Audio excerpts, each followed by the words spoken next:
வணக்கம் and welcome to store Tamil. இன்றைக்கி நம்ம இந்த வீடியோவில் இந்த 200cc செக்மெண்ட்டோட one of the best performance oriented பைக்கான இந்த கேடிஎம்மோட டியூக் 200க்கும் நம்மளுடைய இந்தியன் மார்க்கெட்டோட யங்ஸ்டார் ஃபேவரட் பைக்கான இந்த Yamaha MT-15 வெர்ஷன் 2க்குமான ஒரு கம்பேரிசன் ரிவ்யூ தாங்க பார்க்க போகிறோம். நிச்சயமாக இந்த கம்பேரிசன் ரிவ்யூட எண்டில் எந்த ரெண்டு வெஹிக்கிளில் உங்களுக்கு எது பெஸ்ட்டு, அது இல்லாமல் ஸ்பெசிஃபிகேஷன்ஸ் வைஸ் எது பெஸ்ட்டுன்ற மாதிரி உங்களுக்கு ஒரு ஐடியா கிடைக்கும். அதனால் வீடியோக்குள்ளே போகிறது முன்னாடி அந்த கிளட்களை சப்ஸ்கிரைப் பண்ண ஒரு செகண்ட் தட்டி விட்டீங்கன்னா அது மாதிரி சூப்பர் ஃபோனின் ஆட்டோமொபைல் கண்டென்ட்ஸ் உங்களை தேடி வந்துகிட்டே இருக்கும். சரி வாங்க இப்போ நம்ம அதிகமாக பேசாம வீடியோக்குள்ள போகலாம். சரி ஓகே, ஃபர்ஸ்ட் விஷயம் நம்மளுக்கு ரெண்டு வெஹிக்கிளோடைய டிசைன் கம்பேரிசன். நம்ம அங்கே டிசைன் வைஸ் பொறுத்த அளவுக்கு நம்ம Yamahaவோட MT-15ம் சரி, நம்ம KTMோட டியூக் 200ம் சரி, ரெண்டுமே நல்ல ஒரு செம்ம ஸ்போர்ட்டியரான ஸ்டைலிங்கில் வரக்கூடிய ஒரு வெஹிக்கிள்ஸ் தான்.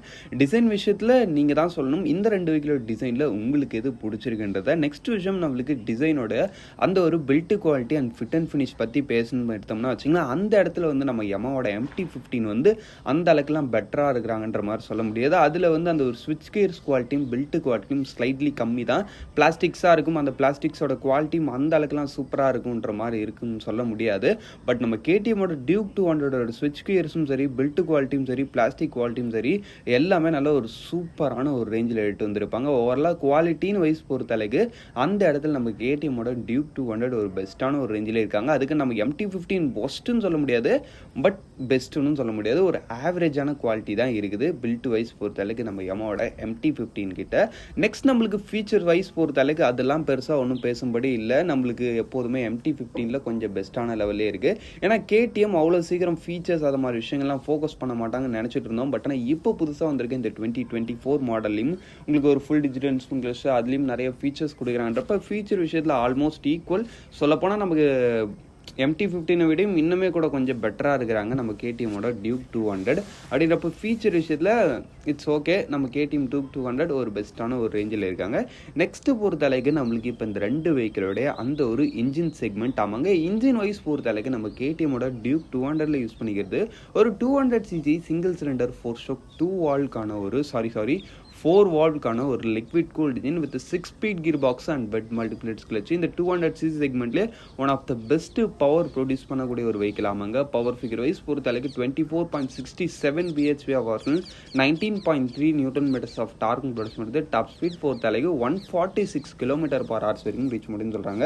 அது வரைக்கும் தான் போகுது, எலக்ட்ரானிக்லி கேப் பண்ணியிருக்காங்க. நெக்ஸ்ட் நம்ம Yamahaவோட MT-15 வைஸ் பொறுத்தளவுக்குன்னு பார்த்தோன்னு வச்சுங்கன்னா அதில் உங்களுக்கு யூஸ் பண்ணிக்க இன்ஜினும் ஒரு 155cc இன்ஜின் தான். பட் இருந்தாலும் இதுவும் ஒரு 4 வால் லிக்விட் கூல்ட், அது இல்லாமல் VVI டெக்னாலஜி உள்ள ஒரு இன்ஜின்ன்றதுனால இதோடைய பவரும் திட்டத்திட்ட நம்ம 200cc செக்மெண்ட்டில் இருக்கக்கூடிய வெஹிக்கிள்ஸ்க்கு ஈடு கொடுக்கக்கூடிய ஒரு ரேஞ்சில் இருக்குது. ஏன்னா பவர் ஃபிகர் வைஸ் பொறுத்தளவுக்கு 18.1 bhp பவர்ஸும் 14.1 நியூட்டன் மீட்டர்ஸ் ஆஃப் டார்க்கும் ப்ரொடியூஸ் பண்ணுறது. Top speed company reported 130 km/h. நீங்கள் இன்னும் கொஞ்சம் நல்லா புஷ் பண்ணுறீங்கப்போ 140 அது மாதிரி சம்திங் வரலாம். அப்படின்னு பார்த்தா கூட ரியலி நம்மளுக்கு KTM தான் ஒரு பெஸ்ட் பர்ஃபார்மன்ஸ் ஓரியன்ட் வெஹிக்கிளாக நம்மளுக்கு ஃபீல் ஆகும். பட் என்னதான் இருந்தாலும் அது ஒரு 200cc மோட்டர் சைக்கிள். பட் ஆனால் இது வெறும் ஒரு 150 மோட்டர் சைக்கிள் இந்த அளவுக்கான ஒரு பவர் ஃபிகர் கொடுக்கறதுன்றது ரியலி ஒரு சூப்பரான விஷயம். பட் பர்ஃபார்மன்ஸ்னு வரும்போது இனிஷியல் ஆக்சலேஷன்லையும் சரி, டாப் எண்ட்லையும் சரி, நிச்சயமாக நம்ம MT-15 விட KTMோட டியூக் 200 பெஸ்ட்டாக இருக்கும். இதில் டவுட்டே தேவையில்லை. ஏன்னா அது ஒரு பெஸ்ட் பவர்ஃபுல்லான ஒரு வெஹிக்கிள். பட் ஆனால் எந்த இடத்துல நம்மளுக்கு ஒரு டிஃப்ரென்ஸ் வருதுன்னு பார்த்தோன்னா மைலேஜ் ஆமாங்க. மைலேஜ் பொறுத்தளவுக்கு நம்மளுக்கு KTMல அந்த அளவுக்குலாம் நீங்கள் எதிர்பார்க்க முடியாது.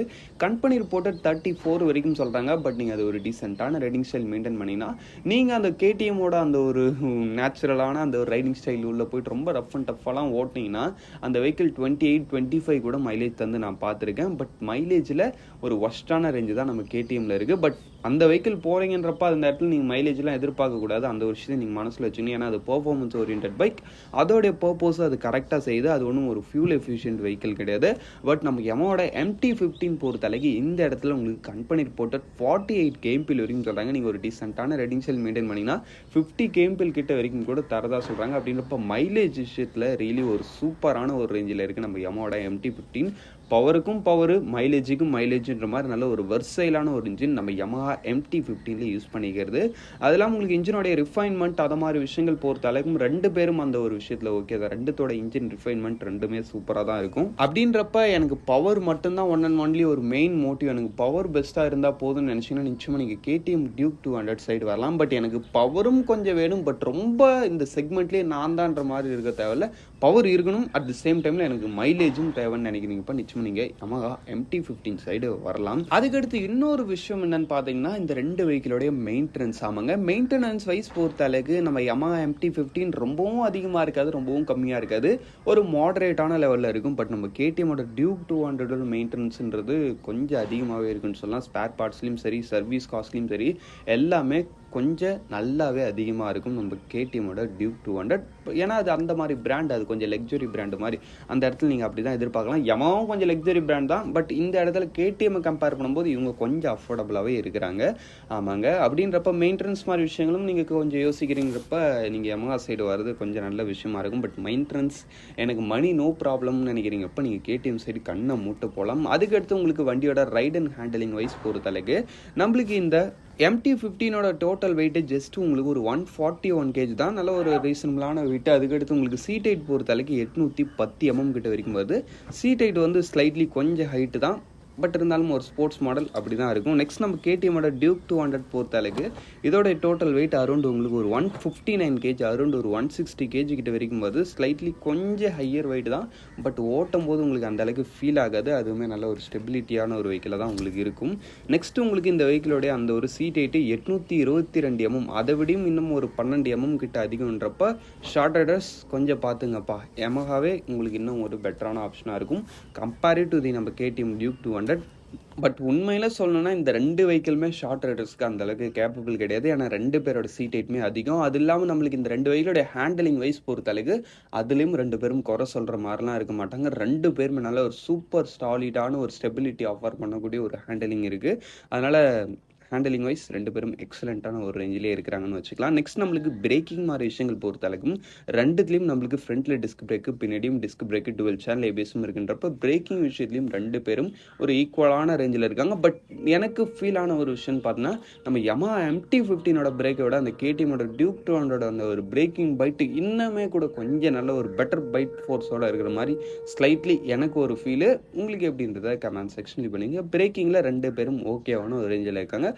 சரி, அவ்வளோ தான் ஃப்ரெண்ட்ஸ். ஓவராலாக நம்ம எல்லாத்தையும் பார்த்தாச்சு. இப்போ நம்ம இந்த 2 வண்டியோட ப்ரைஸிங் பார்த்துட்டு இந்த வெஹிக்கிள் யாருக்கு சூட் ஆகும், இந்த வெஹிக்கிள் யாருக்கு சூட் ஆகுன்ற மாதிரி பார்த்தலாம். ஆன் ரோட் ப்ரைஸிங் பொறுத்த அளவுக்கு நம்ம Yamahaவோட MT-15 பேசிக் மாடல் உங்களுக்கு 2,12,000 ஸ்டார்டிங் ஆகி டாப் மாடல் 2,18,000 கிட்ட வரைக்கும் வருது. ப்ரைஸிங் அஃபோர்டபுள்னு சொல்ல முடியாது, பட் ரொம்ப ஹைக்குன்னு சொல்ல முடியாது. அந்த ஒரு வெஹிக்கிளுக்கு ஓகேவான ஒரு ப்ரைஸிங்கோட இருக்குது. நெக்ஸ்ட் நம்ம KTMோட Duke 200 ஆன் ரோட் ப்ரைஸிங் பொறுத்த அளவுக்கு இந்த இடத்துல உங்களுக்கு ஸ்டாண்டர்ட் மாடல் மட்டும் தான் 2,42,000 கிட்ட வரைக்கும் வருதுங்க. இது கொஞ்சம் ஸ்லைட்லி எக்ஸ்பென்சிவாக தான் ஃபீல் ஆகும். பட் அந்த வெஹிக்கிள் கிட்ட இருக்க ஸ்ப்ரெக் ஷீட்டை கம்பேர் பண்ணும்போது அது வந்து ஒரு வர்த்தபிளான ஒரு ப்ரைஸிங்னே சொல்லலாம். ஓவராலாக எனக்கு விலை கொஞ்சம் கூட இருந்தாலும் பரவாயில்ல. அது இல்லாமல் எனக்கு அந்த ஒரு மைலேஜ் மாதிரி விஷயங்கள் குறைஞ்சாலும் பரவாயில்ல. எனக்கு நல்ல பர்ஃபார்மன்ஸ் ஓரியன்ட், அது இல்லாமல் லுக்கு செம்ம ஒரு யூனிக்கான, அது இல்லாமல் செம்ம ஸ்போர்ட்டி ஸ்டைலிங்கான ஒரு ஸ்லீக்கி லுக்கில் ஒரு வெஹிக்கிள் தேவைப்படுதுன்னு நினைக்கிறேன். இப்போ நிச்சயமாக நீங்கள் இந்த KTMோட Duke 200 ட்ரை பண்ணலாம். ப்ரைஸிங் மைலேஜ்லாம் அதிகமாக இருந்தாலும் அதுக்கேற்ற அளவுக்கான ஒரு செம்ம பர்ஃபார்மன்ஸும் ஒரு சூப்பர் லெவலான ஒரு லுக்கும் அந்த ஒரு வெஹிக்கிள் இருக்குது. நெக்ஸ்ட் நம்ம MT-15 பொறுத்தளவுக்கு எனக்கு நல்ல ஸ்போர்ட்டி பைக்காக இருக்கணும். பட் ஆனால் அது என்னுடைய மெயின்டெனன்ஸ், அஃபோர்டபிலிட்டி, ஃபியூல் எஃபிஷியன்சி, ஓரளவு என்னுடைய பாக்கெட்டை அஃபெக்ட் பண்ணாத ஒரு ஸ்போர்ட்ஸ் பைக்காக எனக்கு வேணும்னு நினைக்கிறீங்க. இப்போ நிச்சயமாக நீங்கள் Yamahaவோட MT-15 ட்ரை பண்ணலாம். ஃபார் எக்ஸ்க்ளூசிவ்லி இந்த காலேஜ் ஸ்டூடெண்ட்ஸ்லாம் இருப்பீங்க. ஆமாம், காலேஜ் ஸ்டூடெண்ட்ஸில் நீங்கள் அந்த ஒரு பாக்கெட் மணி இல்லை நீங்கள் ஏதாவது ஒரு சின்ன சின்ன சைட் பிஸ்னஸோ இந்த ஒரு சின்ன சின்ன வேலைக்கு போகிறத வச்சு தான் நீங்கள் உங்களுடைய வெஹிக்கிளை மெயின்டைன் பண்ணிக்கிற மாதிரி இருக்கும்னு நினைக்கிறீங்க. இப்போ உங்களுக்கு இந்த ஒரு வெஹிக்கிள் ஒரு பெஸ்ட் ஆப்ஷனாக இருக்கும். உங்களுடைய பாக்கெட்டையும் பதம் பார்க்காத, அட் த சேம் டைமில் நல்ல ஒரு ஸ்போர்ட்டியரான ஆப்ஷனாகவும் இருக்கும். ப்ரைஸிங் மட்டும் ஸ்லைட்லி அந்த ஒரு 150cc செக்மெண்ட்டில் அதிகமாக தெரியும். பட் அந்த வெஹிக்கிளோட பர்ஃபார்மன்ஸ் ரேஞ்சுக்குன்னு பார்க்கும்போது அது ஒரு ஒர்த்தபிளான ப்ரைஸிங் தான்.